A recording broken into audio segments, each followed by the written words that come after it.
નાડી ખાતે પ્રધાનમંત્રીશ્રીની ભવ્ય જાહેર સભા બાદ સફાઈ અભિયાન. વિધાનસભાના અધ્યક્ષ શ્રી શંકરભાઈ ચૌધરીના અધ્યક્ષસ્થાને સ્વચ્છતા અભિયાન હાથ ધરાયું. સફાઈનું કામ કોઈ નાનું કાર્ય નથી. પ્રધાનમંત્રીશ્રીના સ્વચ્છતા અભિયાનને ઘર ઘર સુધી પહોંચાડવું જરૂરી છે. વિધાનસભાના અધ્યક્ષ શ્રી શંકરભાઈ ચૌધરીના અધ્યક્ષસ્થાને આજ રોજ વાવ-થરાદ જિલ્લામાં લાગણી તાલુકાના નાડી ગામ ખાતે સફાઈ અભિયાન હાથ ધરાયું હતું. ગઈકાલે પ્રધાનમંત્રી શ્રી નરેન્દ્રભાઈ મોદીની વિશાળ જાહેર સભા યોજાઈ હતી, જેના બીજા દિવસે સમગ્ર વિસ્તારને સ્વચ્છ બનાવવા માટે આ અભિયાન યોજાયું હતું. આ સફાઈ અભિયાનમાં વિધાનસભાના અધ્યક્ષ શ્રી શંકરભાઈ ચૌધરીએ પોતે ઉપસ્થિત રહી સક્રિય રીતે જોડાયા હતા. તેમની સાથે વિવિધ અગ્રણીઓ, નાગરિકો તેમજ સફાઈ કર્મચારીઓએ મળીને સભા સ્થળ સહિતના વિસ્તારમાં પડેલો પ્લાસ્ટિક તથા અન્ય કચરો એકત્રિત કરીને યોગ્ય સ્થળે નિકાલ કરવાની કામગીરી હાથ ધરી હતી. અધ્યક્ષ શ્રી શંકરભાઈ ચૌધરીએ ઉનાળાની ગરમીને ધ્યાનમાં રાખીને પક્ષીઓને પીવાનું પાણી મળી રહે તે માટે વૃક્ષો પણ પાણીના કુંડા બાંધ્યા હતા. કીડીઓ માટે શ્રીફળમાં લોટ અને ઘી મિક્સ કરી તૈયાર કરીને બનેલા કીડિયારોનું વિતરણ કરાયું હતું. આ અભિયાનના દરમિયાન પર્યાવરણ અને પશુ પક્ષીઓની સુરક્ષાને ધ્યાનમાં રાખીને વિશેષ પહેલ કરવામાં આવી હતી.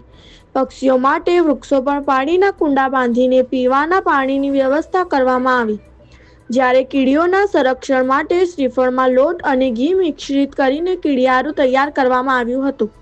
તેમણે યુવા ટીમના કાર્યને પણ બિરદાવ્યું હતું. તેમણે કીડીઓ અને પક્ષીઓને નુકસાન ન થાય તે માટે વિશેષ આયોજન કર્યું હતું.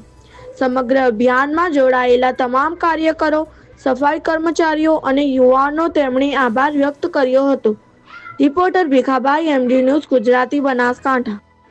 પ્રધાનમંત્રી મોદી સાહેબ અહીંયા આવ્યા હતા નાણી ખાતે અને બહુ મોટી લાખોની જનમેદની આવી હતી.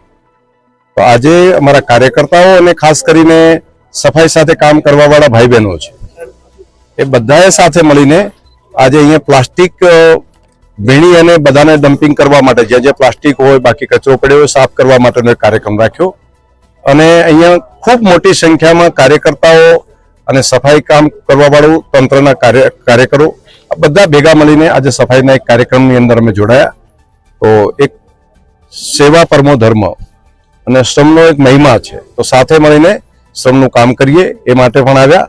કામ કરવા વાળા જે શ્રમયોગી ભાઈ બહેનો છે એમને પણ અભિનંદન આપીએ છીએ. એમનું જે કામ સફાઈનું કામ છે એ કોઈ નાનું કામ નથી, એટલે અમે બધા સાથે જોડાઈને એમના ખભે ખભા મિલાવીને આ કામમાં બધા મિત્રો જોડાયા અને એક સફાઈનું સારું કામ થયું. એમના માટે પણ એક અભિનંદન. બીજું કામ મારે યુવા મિત્રોને અભિનંદન આપવા પડે કે એમણે અમારા યુવા ટીમે બધાએ ભેગા થઈને ભાઈ નરેશભાઈ અને અલ્પેશભાઈ અને એમની આખી ટીમ સૌએ ભેગા મળીને અહીંની કોઈ કીડીને પણ નુકસાન ના થાય એટલા માટે કોઈ ચાલ્યા હોય તો કીડિયાનગરું એને નુકસાન ન થાય તો કીડિયાનગર પૂરવા માટે શ્રીફળની અંદર આટો, ઘઉં અને ઓઇલ સાથેના કીડિયાનગર મોટા પ્રમાણમાં પૂરવા માટેનું પણ એક આયોજન કર્યું છે. સાથે પંખીઓને કોઈ તકલીફ ન પડે એટલા માટે પીવાના પાણીના કુંડા લગાડવાનું કામ એ જે યુવા મોરચાની ટીમે કર્યું છે, હું એમને પણ હૃદયથી ખૂબ ખૂબ ધન્યવાદ ને અભિનંદન આપું.